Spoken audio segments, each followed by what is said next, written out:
Happy New Year. Emily here, and I'm going to be showing you a really fun project that I just recently made. This is going to be a 3D mailbox, and this is what it looks like. So I got inspiration from a tutorial that I saw on YouTube, and I honestly cannot remember her name, and I feel so terrible about that, but I will make sure to link her video in the description box so that way you guys can check it out. I did make just a few alterations for this mailbox, so that's why I'm going to be filming it to show you the tutorial and like the process and everything. So what I did different was I added a piece of vellum here. I also scaled down just a little bit on the mailbox, and I added a shaker. So there's all kinds of sequins in here, and the sequin mix was sent to me by Maddie, who is Snail Mail Maddie on Instagram and YouTube. Definitely check her out. She sent me this in some surprise mail, and I used it like literally as soon as I got it because it was so cute. So I really like the way that this turned out. And you don't need like a cutting machine or anything. It's all just measuring and kind of figuring it out. This one didn't turn out as kind of I wanted, just because the vellum was a little bit stiffer than I planned for it to be. So you can see at the top it's not like as round, but that's super easy to fix, and you also don't have to make it a shaker if you don't want to. You could just leave out the part where I cut the vellum out and stitch it on to make it however you want. So there's like a little flag on here that I put on with a brad, and then I just made like a little knob on this side. I try to put something on both sides just so that way it's easy to pull out, and this one looks more like a actual mailbox with like a drawer that you pull out. This is super perfect for like smaller memory dex cards, or if you wanted to send somebody some tea or even some candy or something like that. You could like make this with your kids if you wanted to. It's really easy. So I really like the way that turned out. I just thought I would come on and show you guys the tutorial for it. So what you're going to need for this is a 12 by 12 piece of paper. If you have 8.5 by 11, which is just like a standard piece of paper, that'll work for most of them as well, except for when we bake except for whenever we make the flap, which is this part right here. You'll need one that's just a little bit longer, so we're going to be using a 12 by 12 piece of paper for that. You can even use scraps for a lot of it, just basically whatever you have on hand. So the first piece that we're going to make is the drawer, which is this little pull-out part right here where you could put like candy and stuff. So the drawer is going to be 8.5 by 10. So I'm going to go ahead and cut that, and I'm going to do the 10 side first, which is going to be right here.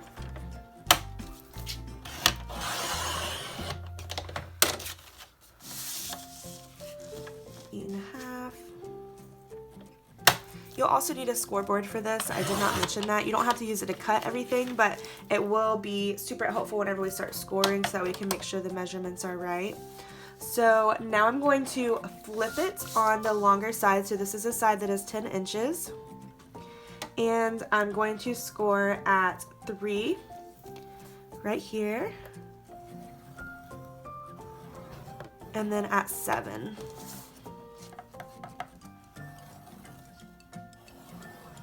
So then we're going to flip it again so that those lines are now horizontal, and we're going to score again, and we're going to do this at 3 inches. And then at 5.5. And it's kind of hard to score at exactly 5.5, so I just kind of got it started there just because that's like right where the scoreboard folds. So I got it started, and then I'll just try to line it up to a different one and then finish the score so that way I know it's straight and even. Don't want any wonky score lines. So hopefully you can see this. I know this is a pretty busy paper, so hopefully it will show up okay. But you should, whenever you're holding it long ways, you should have 3 squares on the side and then 3 rectangles in the middle. So we're going to go ahead and start working on this since we already have this piece cut out. And we're going to fold it on all of the sides just to make sure, since it is a box, you do want to make sure that it's going to stand up straight and that all of the creases are going to be super straight and even. So now that we have that, we're going to go ahead and start cutting. So where you want to cut this at is long ways, holding it long ways, you have 3 boxes, or you have 2 squares on each side and then a long rectangle in the middle. You want to cut right here. Hopefully you can see this pretty well. I know the score line might not show up. Maybe it'll be better if I do it this way. So you're on both sides, you're going to want to cut that square all the way up to where it meets. The same thing on the other side, so that way all of your pieces at the bottom are just flaps. So now we're going to turn it around and do that one more time.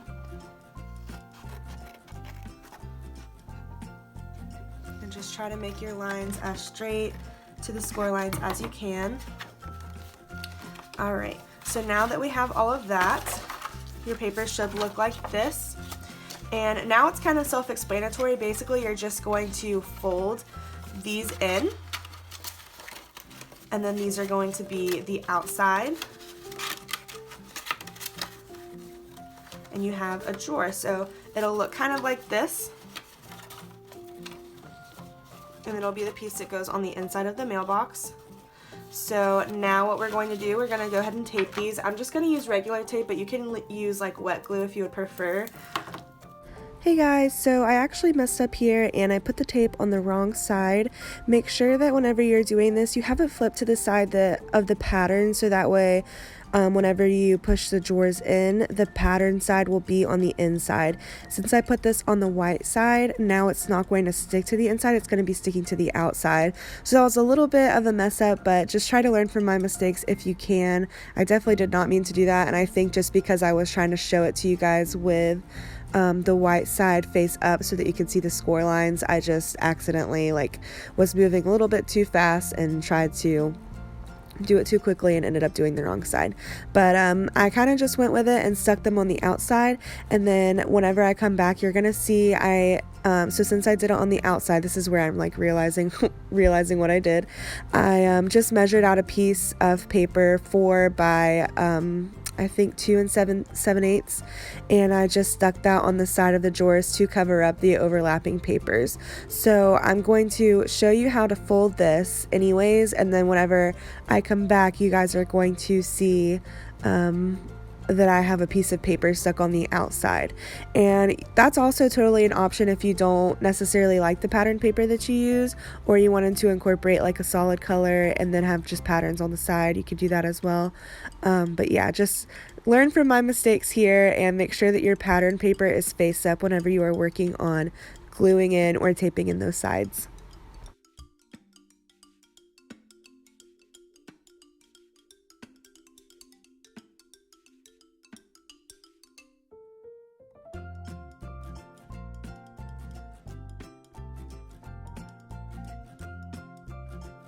Alrighty, so after I backed the sides of the drawer, this is what it ended up looking like. It's definitely not bad, and I didn't mind that it was a different color. I just kind of went with what I had. So you can definitely do that. It's really not hard, and I don't think it looked that bad, if you do end up messing it up anyways. But now I'm just moving on to the actual flap of the mailbox, what gives it the mailbox shape. And you will need a 12 by 12 piece of paper for this, or a 12 by 12 scrap piece of paper, and you're going to measure it out to be 12 by 4 inches. So it's going to be 4 inches wide, and here I am just cutting it, and you're actually going to score this as well. I am using a piece of Felicity Jane paper that I got a while back in like a little kit, and I actually really love this paper, and I think it's the perfect one to use because it's pink on both sides and the other side is a little bit darker, so it kind of has like a shadow effect on the inside of the mailbox. So now I'm moving on to scoring it, and you're going to score the first one at 2.5 inches, and here I'm moving my scoreboard down just a little bit so you can see, and you're going to score again at 11 3/4 of an inch.